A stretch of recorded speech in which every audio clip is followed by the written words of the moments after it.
ارے کوئی اور جنگ میں گئے بھی نا سپاہی تو چھپ چھپ کر کے جان بچاتے ہیں کہ دشمنوں کے وار نہ آئے. اور یہ سعد بن ابی وقاص کہتے ہیں جو سب سے بڑا دشمن پہلوان ہو میرا اس سے مقابلہ ہو. دعا پر آمین کہا عبداللہ بن جہش نے. قریبی دوست تھے, جگری یار تھے. اس کے بعد جب دعا ختم ہوئی کہا عبداللہ بن جہش اب میری دعا ہو, تم آمین کہو. یہ دعا کے لیے ہاتھ اٹھاتے ہیں. جب بھی میں یہ حدیث پڑھتا ہوں آنکھوں سے آنسو آ جاتے ہیں. سچ کہتا ہوں میرے عزیز, عبداللہ بن جہش ہاتھ اٹھا کر کہتے یا رب العالمین, جب احد کے میدان میں تیرے نبی کے ساتھ میرا جانا ہو, میدان میں صفوں کے اندر میں آ جاؤں, اے رب کریم تیرے نبی کے نام کی عزت کی حفاظت کے لیے دشمنوں کی طرف سے تیر چلے, کبھی مجھے سامنے سے مارا جائے, کبھی دائیں سے مارا جائے, کبھی بائیں سے مارا جائے, کبھی پیچھے سے مارا جائے, کبھی میرے جسم کے ٹکڑے ٹکڑے کیے جائیں اور ہر ٹکڑے سے میں کہوں اللہ کے رسول کی عزت بلند, اسلام بلند ہے. یہ خواہش, ایک کی خواہش ہے بڑے پہلوان سے مقابلہ کرنے کی, ایک کی خواہش ہے کہ حضور کے نام پر کٹ کٹ کٹ کٹ کے مر جانے کی. دونوں نے آمین کہا. اس کے بعد صبح ہوئی, صفوں میں گئے. جانتے ہو میرے عزیزو, یہ صحابہ ایسے تھے, رسول کریم صلی اللہ علیہ وسلم کے چہیتے صحابہ ہیں. جب میدان احد میں گئے تو سعد بن ابی وقاص کے سامنے دشمنوں کا جو سب سے بڑا پہلوان تھا, جس کے بارے میں کہا جاتا تھا وہ 1000 انسانوں کی طاقت رکھتا ہے, وہ مقابل میں آیا. سعد بن ابی وقاص نے کہا رحمان نے میری سن لی, میری دعا قبول ہوئی. اس کے بعد سعد بن ابی وقاص تیر چلانے لگے, حملہ کرنے لگے. ارے اس تیر سے بچتا کون؟ یہ سعد بن ابی وقاص کے وہ تیر ہے.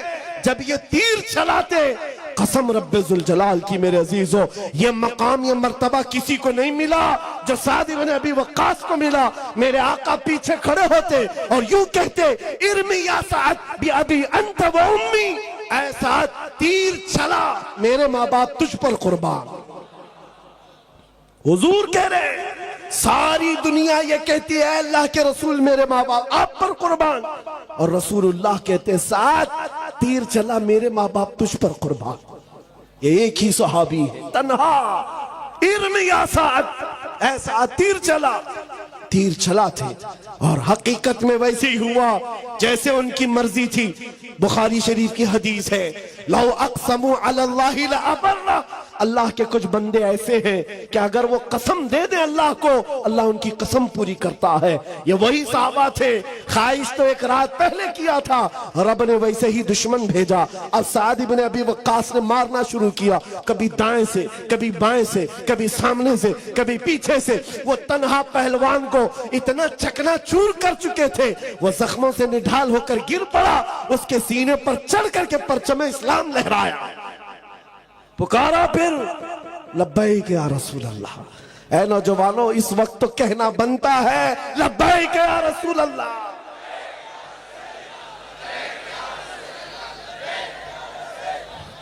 سنو آگے کی بات, ان کی دعا تو قبول ہوئی اور عبداللہ بن جہش کی دعا بھی قبول ہوئی.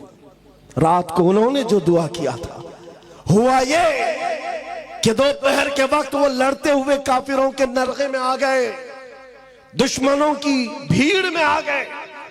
دشمنوں نے عبداللہ بن جہش کو دائیں سے مارا, بائیں سے مارا, سامنے سے مارا, پیچھے سے مارا. اتنا مارا اس کے بعد گرا کر ان کے جسم کی 80 بوٹیاں کی, 80 ٹکڑے کیے تھے. یہ وہ عبداللہ بن جہش ہے جن کے جسم کے ٹکڑوں کو رسیوں میں پیرو کر کافروں نے ہار بنا کر پہنا تھا, ہار بنا لیا تھا. عبداللہ بن جہش. میرے عزیزوں اب جو بات کہنی ہے وہ خلاصہ کلام, تقریر کا میرے ماحصل ہے, لب لباب ہے. جنگ کے ختم کے بعد جس کا بہت قریبی یار دنیا سے گیا اس پر کیا بیتتی ہے, جس کا جگری یار چلا گیا. سعد بن ابی وقاص نکلتے ہیں میدان میں ڈھونڈتے ہوئے میرا عبداللہ بن جہش کہاں ہے.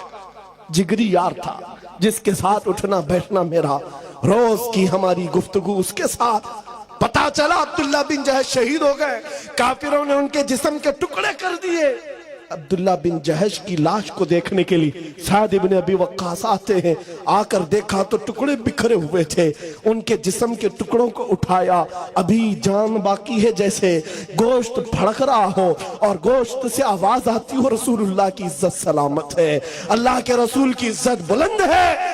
سعد ابن ابی وقاص نے جو جملہ کہا وہی میری تقریر کا حاصل ہے۔ آپ نے ان کے جسم کے ٹکڑوں کو زمین پر رکھا اور کہا، اے عبداللہ، کل کی رات میں نے بھی دعا کی تھی، تو نے بھی دعا کی تھی، اللہ نے دونوں کی دعا قبول کی، لیکن قسم رب ذوالجلال کی، میری دعا سے تیری دعا کئی درجہ افضل ہے، اس لیے کہ دشمنوں کو مارنے کا مزہ اور ہے، نبی کی محبت میں مر جانے کا مزہ اور ہے،